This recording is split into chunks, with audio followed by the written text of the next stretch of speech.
Accelerator. DJ! Jesus is your DJ. Hello! Jesus is your DJ.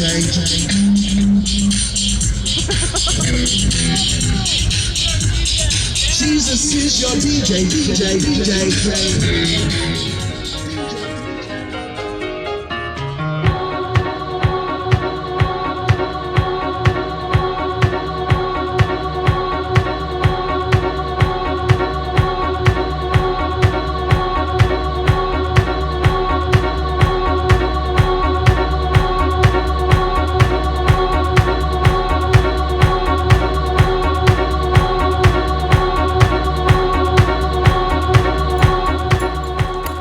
How you doing?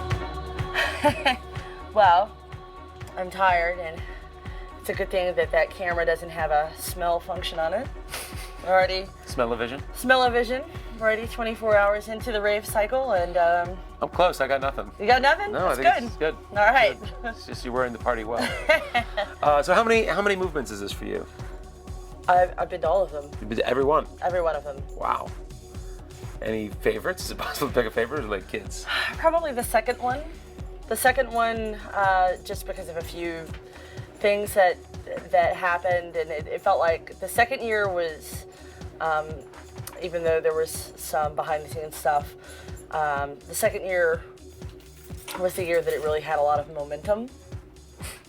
And people went, oh my God, this is a thing that's really going to work, and we can go to Detroit, and this is going to happen. And the second year was the first year that I felt like I saw lots of people from the North American rave scene all really converging on one place. And that was really exciting. I didn't start DJing until I was in college, so I was a little late to the party on that part. But you were doing the whole mixtape thing first, right? I was, but I was not a DJ Tapes, then. right. Yeah, I was just a mixtape vendor.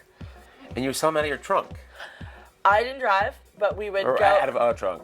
What happened was that a whole bunch of people would pile into a car, usually 2 to 4 people, and it would be like a tiny, terrible car, like a Chevette or something, and we would have tapes and boxes, and also T-shirts and stuff like this, and blow pops. That was a thing then.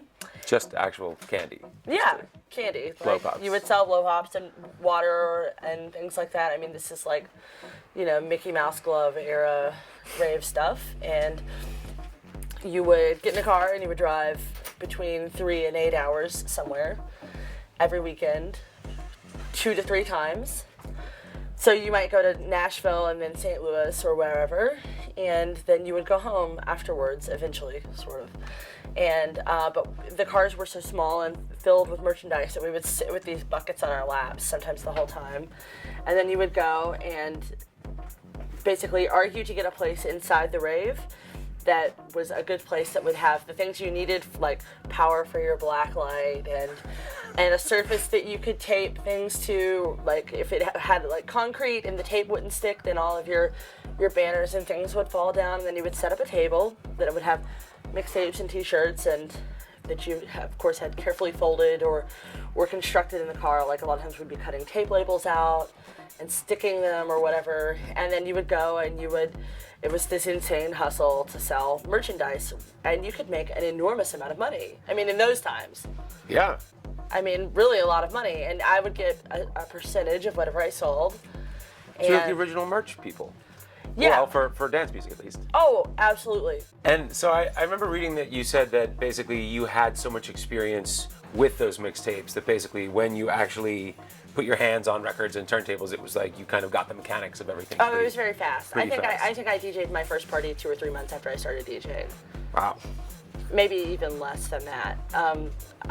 I wasn't very good. I mean, in some ways I feel like only really in the last year would I think of myself as really qualified to truly DJ, and even then I'm just starting. Like I feel very much like my sense of what it meant to be competent.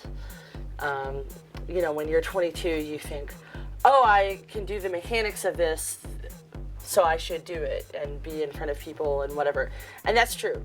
I'm glad that I did, because it gave me 10 years of playing at terrible raves to make mistakes, and play on bad mixers and broken monitors, and to have people spill drinks on the decks, and have sound systems catch on fire and all kinds of things like that, so that you get used to playing in a lot of different environments. But my sense of what it means to be competent is kind of a moving goalpost. Sure. You know, every time I feel like I get close to feeling like, oh, that was okay, then I see somebody else that I think is so incredible, and then I think, you know, I'm just, you know, it's just always starting over. But, you know, as far as the mechanics of it, yeah, I could do that pretty quickly.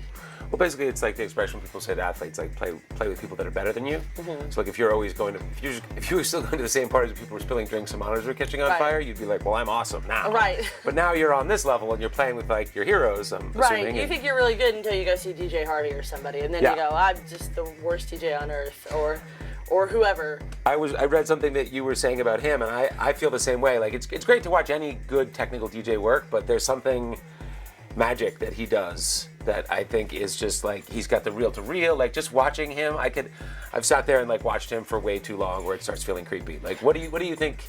I'm definitely somebody that kind of stalks him. I don't know him at all. No, but what do you think? I mean, just in how he does, like, what's behind? I think that the really magical thing about Harvey is that he's never done either. I mean, just when you think you know what he's gonna do, he comes out and he's like, "Yo, I dropped this meteoric rock mix," and you're like, "Okay, this is the most amazing thing in the world." And he's always kind of finding or maybe emphasizing a different set of musics than I saw him thinking about or working with last time, and that to me is really exciting. You know, that's what we're supposed to do. And I as a person that can kind of get stuck in little ideas that I'm fixated on or whatever, those people that push through that and really go into new spaces on a regular basis are so inspirational to me. And of course, he's so technically good. You know? He was one of the first people I ever saw really competently mixing disco and not relying on edits. And I was like, oh, I want to know how to do that. I want to see that. And then I saw some other people do it and started the process of figuring that out. But even then, you know, I mean, that whole set of techniques, I just really have put my toe in the water in the last 2 years. Yeah, I was gonna say, did you find production as easy to jump into as you did with DJing, or was that a harder road?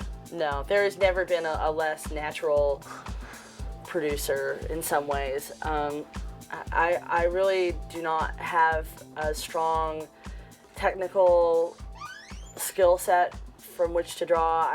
I worked with other producers initially. You know, I was the person sitting there that had a good idea and would say, hey, you know, let's do this, but I would virtually never touch the controls, and then slowly I started to, and I was very afraid and would often do something and couldn't figure out how to undo it or whatever. Now I work completely alone. I don't work with anybody, but that process was not as natural to me. The knowing what I wanted was that part is easy, and maybe that is a good thing because I don't struggle with that. But knowing how to make it sound the way that I imagine it is still incredibly difficult for me most of the time. And then every once in a while it's incredibly easy and I feel like this is great, but it never lasts. And the next time I sit in the studio, it's as if have never been there before. This has been the year that I got to go all of the places that were kind of imaginary places in my mind, and I think any DJ that says that they don't imagine what Robert Johnson is like or Panorama Bar or whatever when you're sitting at home not getting booked is, you know, that's you think about that and they become these sort of fantasy locations in your brain, and I mean I certainly thought of all of those places and what it would be like to go there. And you know, before we got married, my husband, for his 40th birthday, his mom asked him what he wanted to do, and he said, I want to go clubbing in Europe. And I like this guy. I do too. He's good. But he was special. And so we had just started dating, and I remember him messaging me from the dance floor at Panorama and saying, I'm in this place, and I know this sounds crazy, but someday you're gonna come here and DJ. And I was like, and he's not really like that. He's sort of a grim Ukrainian. I mean, so for him just to have a lot of like real hopeful, dream-oriented statements is pretty unusual. And I was like, yeah, Vadim, you know, sure, you've clearly been drinking, you know. He's like, no, this place, you're gonna love it. It was made for you. I'm telling you, I don't know how it's gonna work out, but someday you're gonna come here. And then just right after that, this woman emailed me out of the blue and said, hey, do you ever go to Europe? And I said no, because I don't know what I'm doing. And I'm not professional at this at all. I wasn't touring at all. I wasn't even booked in Chicago at this point. I mean, I was a complete failure. But he goes with me all over the place. That's awesome. Yeah, no, I mean, it's not every time, but you know, at least once a season, we go and take a week or whatever. That's awesome. He's here now. Awesome. Yeah. So, yeah, he came to the party last night and then left me when I was done and went and saw Shifted. So, yeah, we've been having fun, kind of exploring clubs. Well, I'm sure he must love. I mean, however he called that back then, or many years ago that was, being like, you're gonna play it one day. You're like, whatever. Oh well, we went back on our honeymoon. I DJ'd on our honeymoon. You DJ'd there where he? Oh my God, that's awesome. It was great. That's amazing. It was super good. Yeah. Wow. Yeah, we've been together. I think we've gone four times now to Panorama. So yeah, it's been great, and they're such an amazing crew, and so it's. What's your favorite place to play over there? Panorama. or other places in the building. I really love to play also in the laboratory in Berghain.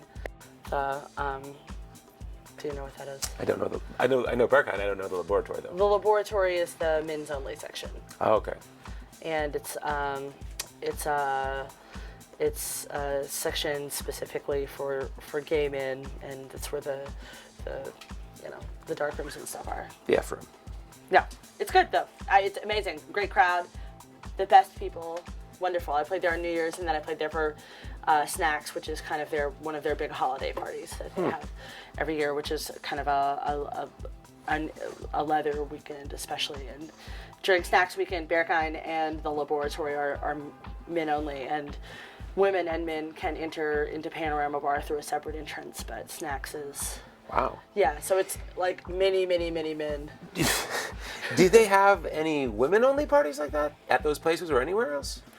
There are women-only parties. I have heard of this. I have not been to one yet.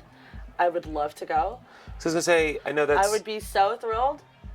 There are less women, in dance music in general, but it's changing. It's changing quickly, and so I would be in heaven. But I like stuff like Snacks too, because those are spaces that are really special where people feel really free. And I think as much as anything, one of the great joys of DJing is to be around, or for me personally, is to be around people who are really, really pursuing joy and whatever that means for them. Yeah. And so, especially those kinds of spaces, people are at their truest, and they're the most like themselves.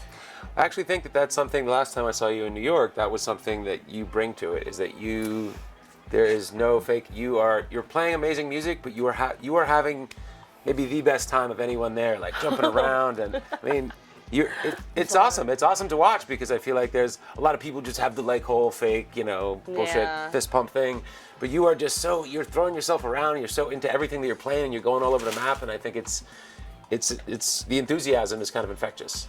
I hope so, because I'm not super in control of it. The enthusiasm of the music? The enthusiasm, probably the music too, But that's good, because you're feeling free and you're just exactly what you described. I don't know when that started happening. I think when I stopped being nervous, I became a little bit more like I was when I was just a dancer, in front of a speaker. Yeah. A speaker. Spilling drinks on other people's turntables. Right, exactly. I did. I think part of it though is just a way to relax too, because I think sometimes when you're nervous and you're DJing, you can be kind of really like this, and I have become really aware in the last few years of how much your own energy affects the people around you, and when you go into a party and you're in a bad mood or whatever, it can really leak onto other people, and so a lot of your job is to just not be an asshole and to come in a good mood and to bring a good energy and spirit with everybody, and maybe it'll change the way that other people feel. And that's something that I have really been thinking a lot about, because I used to be a very nervous DJ in olden times.